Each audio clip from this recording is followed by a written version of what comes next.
creepy, cabrón. ¿Podrás dormirte?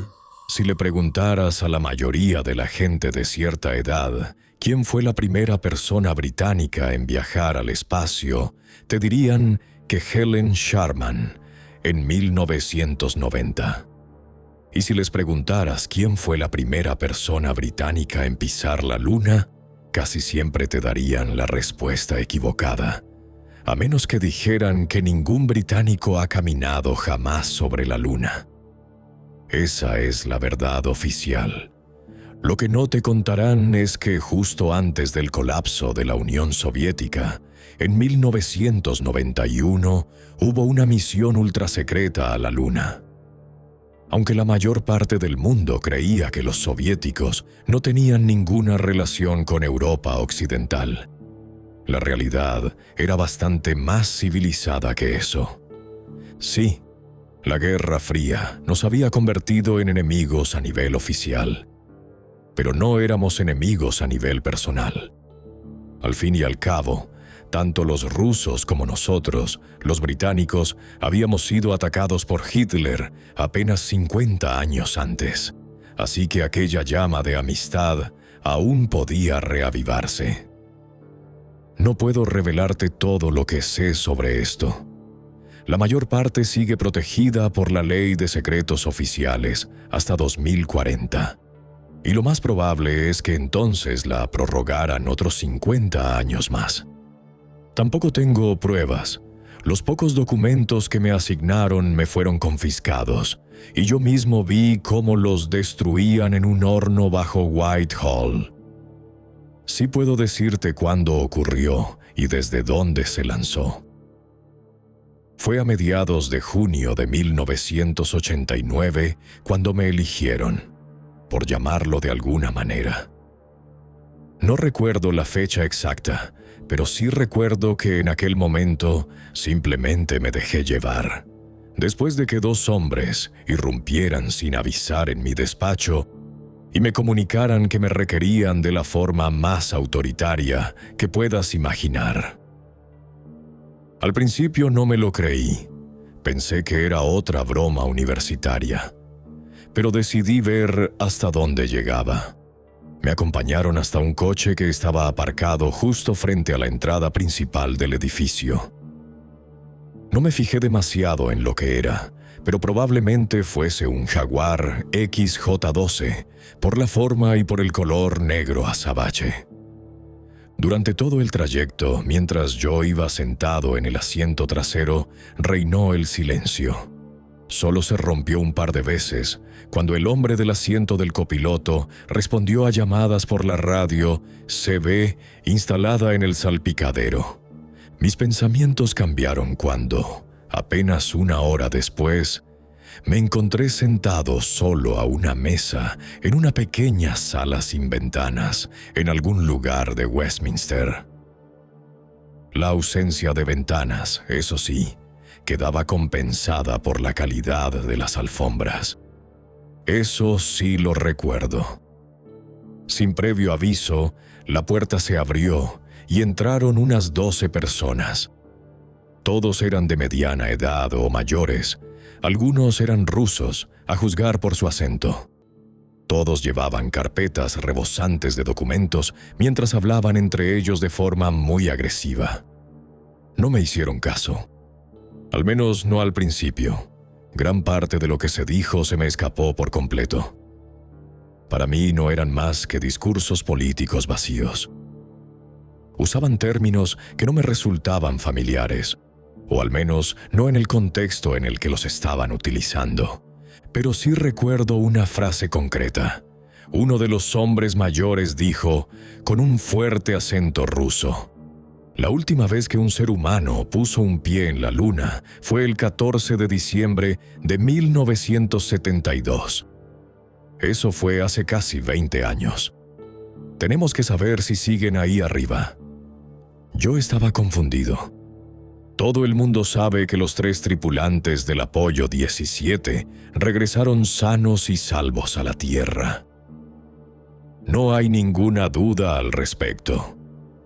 Se hizo un breve silencio, mientras los presentes se miraban unos a otros, esperando que alguien dijera algo y lo rompiera. No sé por qué lo hice, pero mi ingenuidad pudo más que yo. Perdón, creía que los 3 tripulantes del Apolo 17 habían vuelto a la Tierra. Todos se giraron hacia mí, como si acabara de decir algo repugnante. El hombre mayor me miró fijamente antes de responder. ¿De verdad cree que nos preocupaba que hubiera simples seres humanos en la Luna? Me sentí estúpido. Mi cabeza se llenó de ideas distintas, pero él tenía razón en una cosa. Habían pasado más de 20 años. Si alguien hubiera quedado abandonado allí, se habría quedado sin hidrógeno y sin suministros en cuestión de días, y habría muerto poco después. No estaba siendo un gran comienzo para mí. Él se inclinó hacia adelante y se dirigió a mí con un tono más bajo. Usted no tiene, ni tendrá jamás, la menor idea de lo que sabemos que había ahí arriba. No dije nada. En parte para no seguir haciendo el ridículo, pero también porque el ambiente en aquella sala era tan tenso que costaba respirar. Sacó unas hojas grapadas de su carpeta y me las tendió. Supongo que no le informaron previamente sobre esta reunión, camarada. Quise corregirle por llamarme camarada, pero decidí limitarme a leer el documento. No recuerdo palabra por palabra lo que decía, pero sí que en la portada aparecía estampado, clasificado, nivel 7. Nada más. Pasé la página. Había una serie de fotografías en blanco y negro. Las imágenes no eran solo inquietantes, eran horribles. La primera mostraba un paisaje de la superficie lunar, pero con algún tipo de estructura visible en la distancia. La segunda enseñaba un módulo lunar partido por la mitad de arriba a abajo. No había bordes irregulares ni restos esparcidos. Simplemente estaba cortado en 2. Lo único que recuerdo con claridad es que en la parte que quedaba visible había caracteres cirílicos. La tercera imagen fue la más perturbadora. Mostraba un traje espacial muy rudimentario tendido sobre la superficie lunar, con los restos congelados y destrozados de su ocupante esparcidos alrededor de la visera rota. Casi parecía como si hubieran arrancado a aquel hombre de dentro del traje a través de la visera, a una velocidad brutal. La cuarta imagen mostraba varios trajes espaciales más tirados sobre la superficie, quizá a unos 70 metros de la cámara. No esperaba ver algo así. Tuve ganas de salir fuera a vomitar, pero me contuve, al menos hasta que terminara la reunión. Aterrizaje lunar ruso, octubre de 1968, dijo él, mientras yo seguía mirando aquellas imágenes espantosas. Esos estadounidenses pensaban que llegarían primero a la Luna. Pensaban que la tecnología rusa era inferior. Se equivocaban. Uno de los británicos sentados al otro lado de la mesa apagó un cigarrillo sobre la propia mesa. Por el amor de Dios, Kravtsov, deja ya la propaganda comunista y ve al grano. El hombre mayor, a quien ahora ya conozco como Kravtsov, no tardó en hacerlo. Muy bien, aterrizamos en la Luna en 1968, a solo unos 6 kilómetros de donde aterrizó el Apolo 17 en 1972, aunque lejos de cualquiera de los otros alunizajes estadounidenses. Sabemos que aterrizaron sin problemas, pero se perdió el contacto por radio unas 5 horas después. Supusimos que se trataba de un fallo mecánico en la célula de combustible de plutonio. No podían despegar ni comunicarse. fue una victoria y una pérdida para Rusia al mismo tiempo. La misión era secreta, así que todos los implicados siguieron con sus vidas como si nada. La muerte no era algo nuevo para ellos, por muchas veces que la vieran. Yo empecé a unir las piezas en mi cabeza, pero seguía obsesionado con lo que Kravtsov estaba contando. Los estadounidenses habían aterrizado su módulo lunar tripulado en julio de 1969, y luego varias veces más, hasta la última misión en diciembre de 1972. Y fue el 22 de diciembre de 1972 cuando, según nos dijeron, Kravtsov miró hacia uno de los otros hombres, que hasta entonces había permanecido en silencio. Habló con acento tejano y una voz grave, autoritaria. Sí. En cuanto estuvimos seguros, avisamos inmediatamente al Kremlin. Hizo una pausa mientras revisaba algunas notas. La tripulación del Apolo 17 había encontrado un módulo lunar desconocido. Supusimos que era ruso. Unos minutos después de recibir las imágenes, confirmaron que la nave descubierta era rusa. Kravtsov se giró hacia el estadounidense. «Dígale lo que encontró su tripulación, camarada». El americano tomó la palabra. En aquel momento no estábamos completamente seguros, pero los restos esparcidos alrededor del módulo eran, de hecho, restos humanos.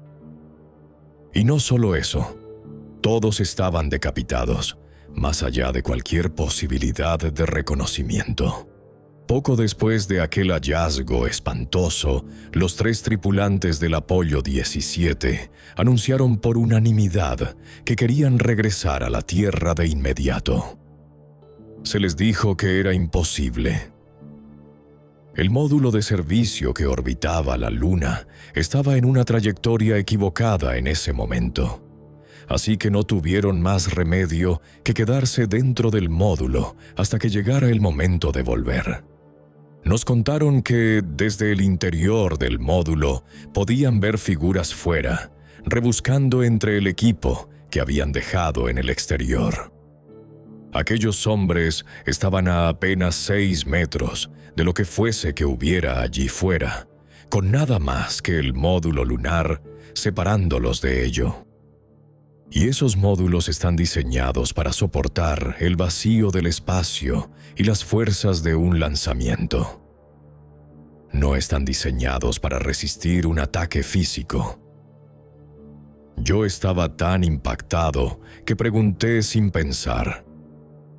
Entonces, si todo eso ocurrió, ¿por qué la tripulación del Apolo 17 parecía tan normal cuando la recibieron delante de todo el mundo? Él casi sonrió al responder. Claro que parecían felices, sonriendo y saludando a todo el mundo. Los hombres que la gente vio ese día no habían estado ni cerca de una nave espacial, mucho menos de la Luna. Yo seguía confundido, pero continuó antes de que pudiera decir nada. Los verdaderos tripulantes no estaban en condiciones de aparecer en público al volver, así que pensamos en poner a unos actores para que asumieran su papel de cara a la prensa y a la fama, hasta que mejoraran. Por desgracia, nunca mejoraron. Físicamente estaban bien, pero mentalmente, olvídelo. Sus mentes estaban destruidas. La mitad del tiempo había que sedarlos, solo para conseguir que se sentaran a comer. No dejaban de hablar de aquellas figuras, de que las veían por todas partes. Y cuando uno de ellos por fin nos contó algo más sobre ellas, no fue bonito. Dijo que eran como sombras negras, pero con una presencia tan amenazadora. Dijo que una de ellas lo miró directamente mientras él se asomaba desde el módulo lunar. Aunque creo que lo que quería decir es que fue él quien la miró a ella, porque, por lo que explicó, no tenían ojos. Dijo que aquellas cosas te atravesaban el alma con la mirada, que saqueaban todos tus pensamientos y proyectaban miedo y terror dentro de tu mente. Y aún hoy no sabemos gran cosa sobre lo que pasó allí arriba. Solo tenemos las fotografías y el testimonio fragmentado que pudimos sacarles. Pasé la página del documento que tenía en la mano. Los bordes ya estaban húmedos por el sudor de mis palmas. La siguiente imagen mostraba un vistazo fugaz a una de aquellas figuras. Era espantosa. No era más que una sombra muy oscura, pero con un contorno claramente definido y unas extremidades, si es que podían llamarse así. Resultaba difícil saberlo por el ángulo de la fotografía, pero yo calculé que aquellas figuras medían entre 2,73 metros. ¿Y qué tengo yo que ver con todo esto?, pregunté. Uno de los otros hombres respondió enseguida. Como profesor de psicología, necesitamos tener la certeza de que si la tripulación de la próxima misión se ve afectada de algún modo, usted podrá curarlos. Me quedé de piedra. Sigo sin entender por qué consideran necesario implicarme en esto. Varios de los hombres se miraron entre sí antes de que Kravtsov lo soltara sin rodeos. Tenemos nuestros motivos para haberlo seleccionado. Hemos estudiado su expediente en profundidad y estamos satisfechos de que cumple todos los criterios necesarios para esta tarea. Me incorporé, indignado. Eso es ridículo. ¿Quiere decirme que porque pasé 18 meses trabajando en un manicomio, de repente estoy cualificado para curar a su tripulación después de que vean cosas que van más allá de la imaginación humana a 6 metros de distancia, mientras están a casi 400,000 kilómetros del siguiente ser vivo? ¿De verdad no tienen ni idea de cómo funciona la psicología? ¿Por qué demonios querrían enviar a alguien de vuelta allí? La última tripulación, la del 72, apenas volvió con vida. Si es que llamar vida a que te den de comer con cuchara a los 39 años cuenta como tal. Kravtsov no estaba nada contento, pero yo me negué a seguir adelante con aquello. Está bien, le diré una cosa. Llévese esos documentos, léalos con atención, y si cambia de opinión, háganoslo saber. Mi decisión ya estaba tomada. No iba a aceptar aquel encargo. Pero aún así me llevé los documentos, solo para evitar más confrontación con Kravtsov y con los demás. Después, los 2 matones trajeados que me habían llevado hasta Londres me devolvieron a la universidad. Reconozco que por un momento me planteé la posibilidad. Dejé que la idea se asentara. Pero al final decidí que escuchar testimonios de primera mano sobre figuras malignas, impías, contados por hombres inteligentes a los que una fuerza de otro mundo les había destrozado la mente. No era para mí. Todavía recuerdo los detalles del lanzamiento y el número de tripulantes. Música. Se lanzó desde una base rusa el 22 de diciembre de 1990 y había 3 tripulantes, un británico y 2 rusos. No recuerdo sus nombres. No volví a pensar demasiado en ello. Guardé los documentos en una carpeta, dentro de una caja, en mi despacho. Música. En enero, 1 o 2 días después de volver de las vacaciones de Navidad, recibí una llamada telefónica. Vendrían a recogerme al día siguiente y debía llevar conmigo los documentos que me habían dado unos 7 meses antes. Les recordé que no quería tener nada que ver con aquello. Me dijeron que lo entendían y que respetaban mi decisión. Acordaron que yo no tendría que llevar a cabo ningún tratamiento psicológico, pero que aún así debía asistir al día siguiente, tal como estaba previsto. Me recogieron los mismos 2 matones que la vez anterior. Seguían siendo igual de habladores. Nada en absoluto. Llevé conmigo el maletín con los documentos tal como me habían pedido. Al llegar a Whitehall, no me llevaron a la pequeña sala sin ventanas. Esta vez me condujeron al sótano. Kravtsov estaba allí, junto con los demás. Me alegro de volver a verlo, camarada, en cierto modo. Aquella frase ambigua me confundió. Me dijeron que no tendría que realizar ningún tratamiento psicológico. Entonces, ¿por qué he vuelto? Hizo una pausa antes de levantar la vista del suelo. La misión fue un fracaso. Pensé en algo que decir. ¿Problemas de energía? ¿Problemas de comunicación? Pregunté con cautela. Kravtsov negó con la cabeza. Ninguno de los dos. El equipo funcionó perfectamente, hasta después de que viéramos lo que les ocurrió en el monitor de vídeo. Sentí un frío helado de miedo ante lo que estaba a punto de contarme. Las figuras no solo seguían allí, estaban esperándolos. En cuanto aterrizaron, apenas tuvieron tiempo de apagar el ordenador de navegación antes de que aquello quedara completamente destrozado. Intenté pensar con lógica.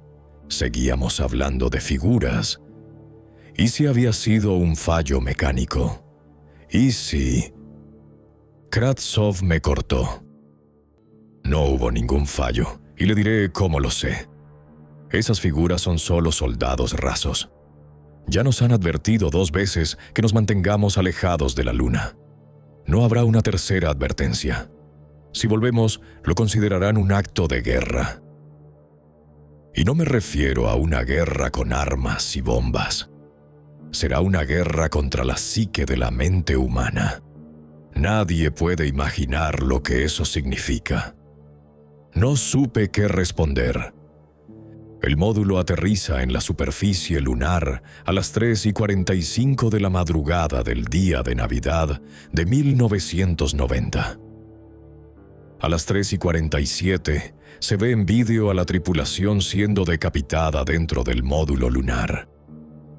A las 3:48, todas las impresoras de línea de alta velocidad del control de misión empiezan a imprimir el mismo texto una y otra vez, advirtiéndonos que nos mantengamos alejados de la luna y detallando con precisión las consecuencias de no obedecer su advertencia. Yo sentía ira y miedo a la vez. Ira porque habían enviado a 3 hombres inocentes a una muerte inevitable, a cientos de miles de kilómetros de casa, para ser despedazados por aquellas figuras. Y miedo por lo que todos podríamos sufrir si en el futuro se producía otro alunizaje. Entonces, ¿qué hacemos ahora?, pregunté. Usted tiene los documentos. Kravtsov se quedó allí, con la mano extendida. Saqué los documentos del maletín y se los entregué. No ha hecho copias, ¿verdad? No los ha duplicado. Negué con la cabeza, lamentando no haberlo hecho antes. Caminó por el pasillo hasta una pequeña sala que tenía una compuerta metálica. Levantó la tapa y un resplandor anaranjado inundó la habitación junto con una oleada de aire abrasador. Enrolló descuidadamente los documentos y los lanzó por el conducto que daba al horno. Luego la tapa volvió a cerrarse de golpe. Ese fue el último rastro. Mientras no haya duplicados, oficialmente esa misión nunca existió. Volvió de inmediato al pasillo. Yo salí detrás de él, cerrando la puerta de la sala del horno. Ya puede buscarse usted mismo el camino de vuelta a casa, camarada. Extendió la mano para estrechar la mía. Después de lo que acababa de oír, dudé, pero casi por instinto, acabé dándole la mano. No imagine que nuestros caminos no volverán a cruzarse nunca, camarada. Puede que algún día volvamos a necesitarlo. Y la próxima vez, su ayuda será obligatoria. Dicho eso, se dio media vuelta y se marchó. No volví a ver a Kravtsov hasta 1997. Nuestro encuentro no fue deliberado, aunque yo tuve la sensación de que tampoco fue accidental. Para entonces, la mayor parte del trabajo secreto que yo había hecho en los años 80 y principios de los 90 ya había terminado. Las agencias se habían disuelto junto con la Unión Soviética, así que apenas quedaba trabajo confidencial en este lado del Atlántico. Trabajé en varias instituciones a lo largo de los años, la mayoría dentro del NHS. Pasé algo menos de un año haciendo estudios con pacientes en Broadmoor. Contrariamente a lo que cree mucha gente, no es una prisión, sino un hospital de alta seguridad. La única diferencia con cualquier otro hospital del NHS era la ausencia del derecho del paciente a rechazar el tratamiento. Y que no se me malinterprete, yo nunca llevé a cabo experimentos retorcidos y perversos como los que aparecen en películas de terror o como las atrocidades del Dr. Mengele en la Alemania de los años 40. Todos mis trabajos se basaban en la psicología y estaban orientados a ayudar a los pacientes a recuperar la mayor normalidad posible. Oficialmente no podían negarse al tratamiento, pero yo siempre les daba la oportunidad de apartarse cuando lo deseaban. Estaba en un congreso de psicología en el oeste de Londres. Duraba varios días, así que me alojaba en un hotel cerca de Stonebridge Park.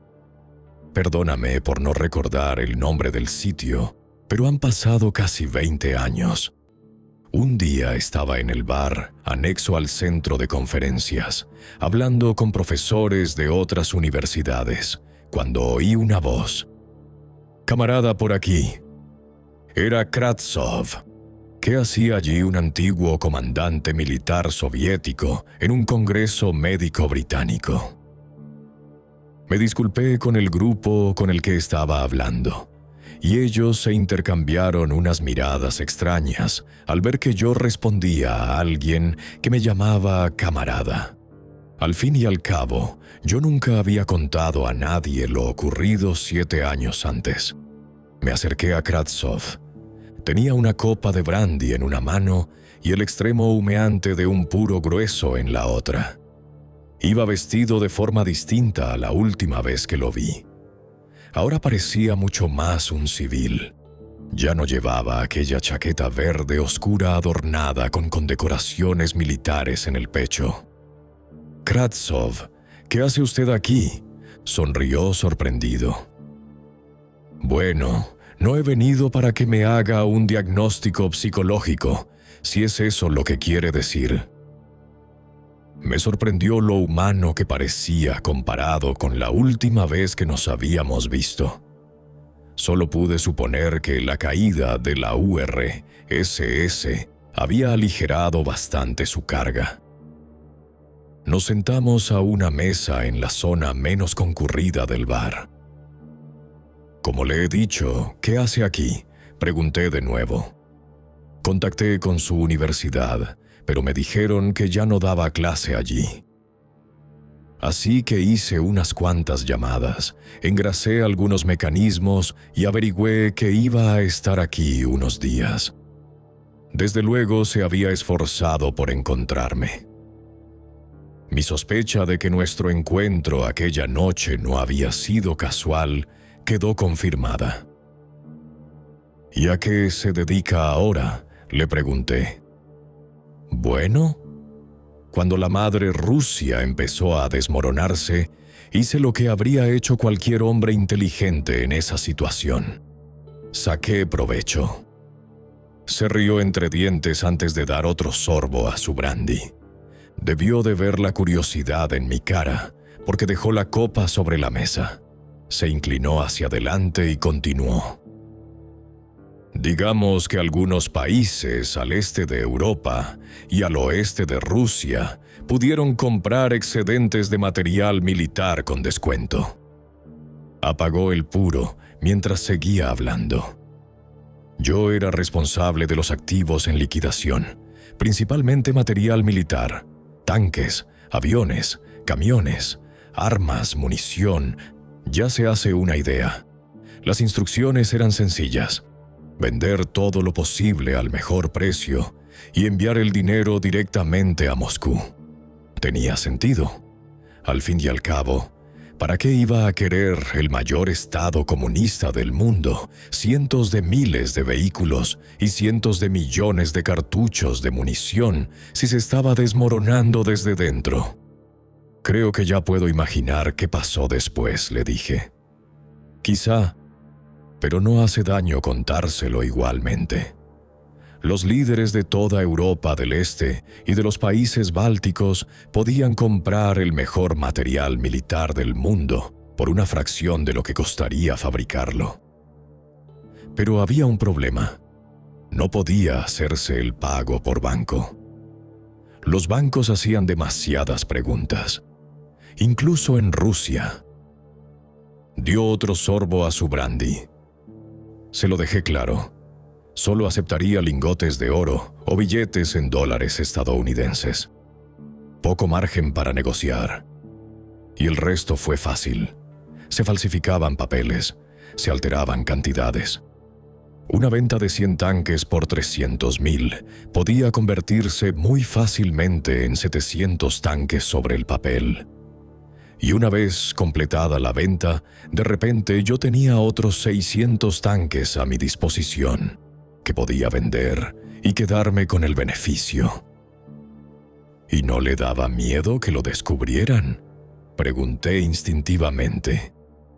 Kravtsov soltó una carcajada. Por favor, camarada, aquello era la caída de la Unión Soviética, la mayor potencia militar que había visto el mundo.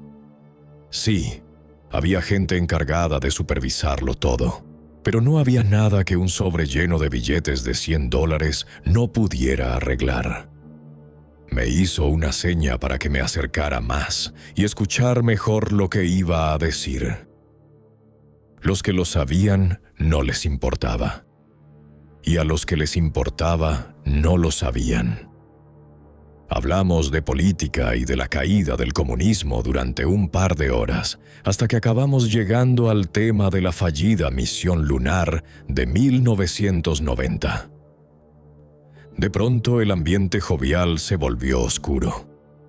Camarada, si vamos a hablar de este tema, ¿podríamos continuar la conversación en privado? Tuve que darle la razón. Puede que ya estuviéramos a finales de los 90, pero hablar de lanzamientos espaciales ultrasecretos en un lugar público habría llamado mucho más la atención que ver a dos hombres entrando juntos en una habitación de hotel. Así que salimos del bar y regresamos a mi habitación, que estaba a unos minutos a pie del centro de conferencias. Cuando entramos, él se sentó en una silla junto al televisor. Yo acerqué la otra silla desde el otro lado de la habitación y nos sentamos uno frente al otro, retomando la conversación del bar. Entonces, ¿qué fue de las misiones?, le pregunté. Suspiró con frustración. No podía contarle todo lo que sabíamos entonces, camarada. Nunca debimos enviar aquella misión allí arriba. Desde el principio se notaba que estaba mal planteada. Pero, ¿cómo iba a detenerla? Yo solo era un engranaje dentro de una máquina comunista gigantesca. Entendí su incapacidad para evitarlo. Desde luego, parecía sentir auténtico remordimiento. Después del fracaso de la misión del 68, establecimos contacto con aquello que estaba detrás de la destrucción de ambas misiones. Se me aguzó el oído al instante. No esperaba oír eso. Teníamos una línea abierta de comunicación entre los centros de lanzamiento y ellos. No con las figuras, esas eran solo soldados. No. Esto era algo mucho más real. ¿Y qué eran?, pregunté. No lo sabemos. No entendían nuestras preguntas, pero se comunicaban a través del único lenguaje universal verdadero: la ciencia. Desarrollaron tecnología que para nosotros, en aquella época, era inconcebible. Se detuvo un instante y añadió: «No sé cuánto sabe usted de tecnología, camarada, pero se lo explicaré en términos simples. Antes de establecer contacto, teníamos muy poco éxito en el desarrollo de semiconductores. Les enviamos muestras y esquemas explicando nuestro problema mediante símbolos sencillos. Y ellos nos devolvieron la solución». «¿Se la devolvieron cómo?», pregunté. «No es como si tuvieran ancho de banda por radio suficiente para enviar imágenes desde la Luna y de vuelta. Con sondas. Enviamos demasiadas sondas a la Luna. Dentro iban muestras de nuestros semiconductores fallidos, hechos con germanio». Se levantó, se acercó al minibar y se sirvió otra copa. Ellos devolvieron sondas con la solución al problema. Sugirieron sustituir el germanio por silicio. También incluían cantidades minúsculas de soluciones químicas que recomendaban usar para mejorar el proceso de fotolitografía. Eran muchísimo más fiables que las sustancias que utilizábamos antes. Algo increíble. Analizamos aquellas muestras, produjimos cantidades mayores y el proceso empezó a funcionar a la perfección. Yo estaba asombrado. No entendía todos los detalles técnicos, pero sí la idea general. Fuera lo que fuese lo que había allí arriba, estaba ayudando a los soviéticos a desarrollar tecnología más avanzada. Pero Kravtsov aún no había terminado. Sabíamos que no éramos los únicos a los que estaban ayudando. Durante los años siguientes, tuvimos agentes en Estados Unidos que nos proporcionaron muestras de semiconductores estadounidenses. El proceso era idéntico al que ellos nos habían dado a nosotros, y eso no podía ser casualidad. ¿Estados Unidos también estaba en contacto con ellos? Por supuesto. Pero los estadounidenses utilizaron esa tecnología para enriquecer su sociedad capitalista, vendiéndosela a la población en forma de gadgets y ordenadores electrónicos. Nosotros, en cambio, la usamos para reforzar nuestra sociedad y nuestro poder militar. Todo empezó a encajar. Los avances tecnológicos de los últimos 50 años habían sido extraordinarios. Demasiado extraordinarios para haber sido logrados sin ayuda. Entonces, si les ayudaron a avanzar en la industria de los semiconductores, ¿por qué se mostraban tan hostiles? Se sentó de nuevo. Camarada, debe recordar una cosa. Ellos no nos tienen miedo. No tienen la capacidad de sentir miedo, aunque sí entienden perfectamente cómo usarlo contra nosotros. Sin embargo, sí tienen instinto de conservación, como toda forma de vida inteligente. Tuve que hacer la pregunta, aunque no quería oír la respuesta. ¿Y qué querían a cambio de ese conocimiento y de esa ayuda científica? Kravtsov se reclinó en la silla, intentando encontrar la forma adecuada de contestar. Yo guardé silencio mientras él pensaba. Querían llevar a cabo experimentos sobre la mente humana. No piense que nos estaban pidiendo permiso. No lo necesitaban. Podían hacer lo que les diera la gana. Lo que querían era nuestra cooperación. Que permitiéramos que sus experimentos caminaran entre el resto de la sociedad y que minimizáramos cualquier interferencia por nuestra parte. Un escalofrío me recorrió la espalda. ¿Qué clase de experimentos querían hacer? Experimentos psicológicos, por supuesto. Querían observar la reacción de la población general cuando un pequeño número de personas es alterado, pero permanece físicamente igual. Kravtsov empezó a mostrarse incómodo mientras hablaba del tema. Se levantó y comenzó a pasear por la habitación. «Déjeme preguntarle algo, camarada. ¿Cree usted en Dios?». Dudé un instante antes de responder con sinceridad. «No, soy agnóstico. Estoy abierto a la idea de la religión organizada, pero no estoy del todo convencido». Me señaló con el dedo mientras dejaba escapar una risita baja. «Esa, camarada, es una buena respuesta». A esas alturas ya me sentía profundamente incómodo. ¿Y qué tiene que ver mi fe o la falta de ella con la ayuda extraterrestre a la tecnología soviética? Continué. ¿Qué tiene que ver con su agenda? Ya han realizado experimentos antes y les salieron extraordinariamente bien. Alteraron la psique de unas pocas personas de nuestro planeta a lo largo de varios siglos. La gente los llamó profetas. De pronto se me secó la boca y empecé a sudar. «Dígame que está bromeando, Kravtsov», bajó el tono de voz. «No es ninguna broma, camarada. Hablo completamente en serio».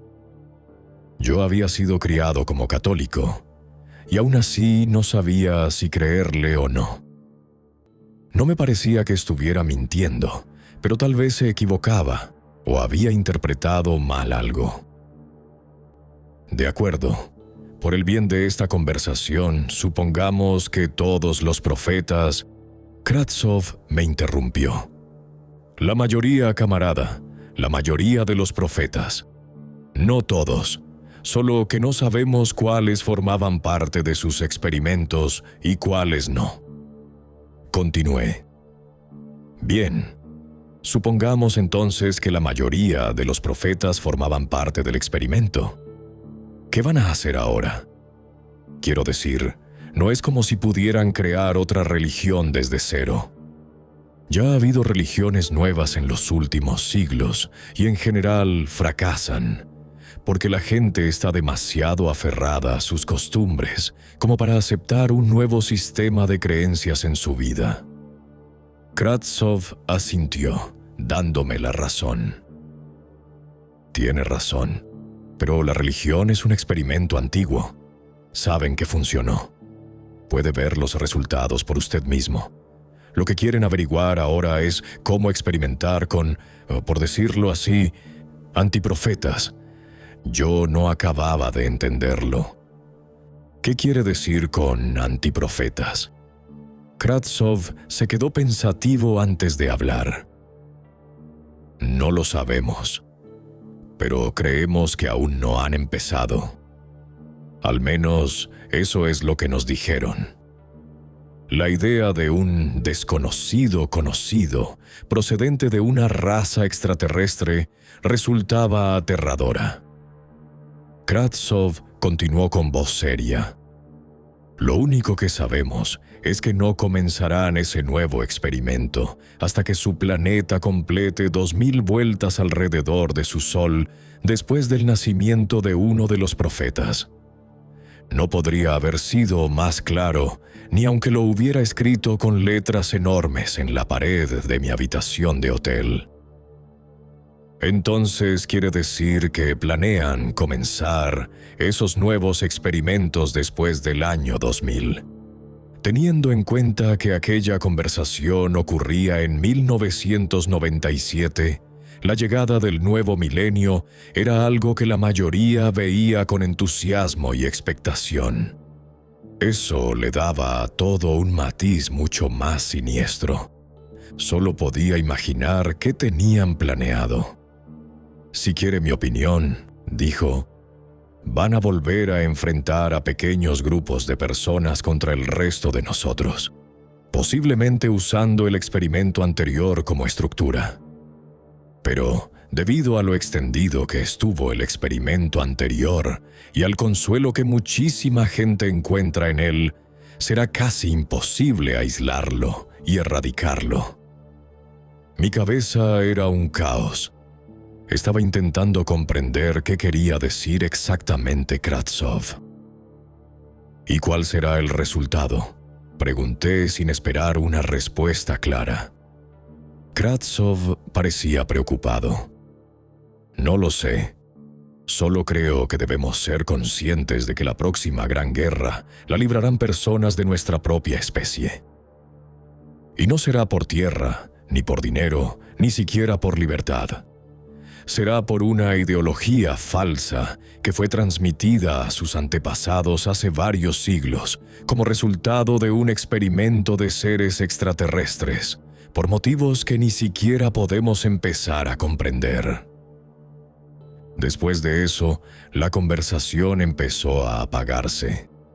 Pero, como todo buen ruso, Kravtsov no quería que nuestra reunión terminara con un tono tan sombrío. Así que durante la siguiente hora, o así, hablamos de temas más cercanos. Fútbol, televisión, nuestras familias y cosas por el estilo. Entonces vio mi cámara sobre la mesa y se interesó por ella. Por aquella época yo era un aficionado entusiasta a la fotografía. Así que había llevado la cámara a Londres conmigo, aunque no había salido de la habitación del hotel en ningún momento. Me pidió que le hiciera una foto. Yo no solía fotografiar personas, prefería paisajes y arquitectura. Aún así, le hice varias fotos a Kravtsov mientras nos tomábamos otra copa. Recuerdo que se rió y dijo que le gustaría tener una copia la próxima vez que nos viéramos. Ojalá hubiera mantenido el contacto con él. En aquellos tiempos era casi imposible conservar amistades internacionales. No había Facebook ni Twitter y no podías ir llamando a todos los Kravtsov que encontraras en la guía telefónica. No es un apellido tan común como Smith o Johnson en inglés, pero tampoco es raro. Tal vez sería más bien algo así como el equivalente ruso de Wilson o Roberts. Por desgracia, nunca volví a ver a Kravtsov.